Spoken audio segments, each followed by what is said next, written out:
गोविन्द केशव जनार्दन दीनबन्धु राजीवनेत्र करुणां परिपूर्ण सिन्धु जातं विभूजयति मङ्गलं सुप्रभातम्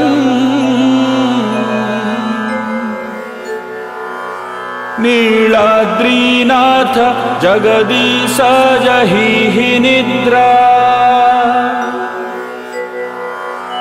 घण्टामृदङ्ग वहमितं वाद्यवृन्दैः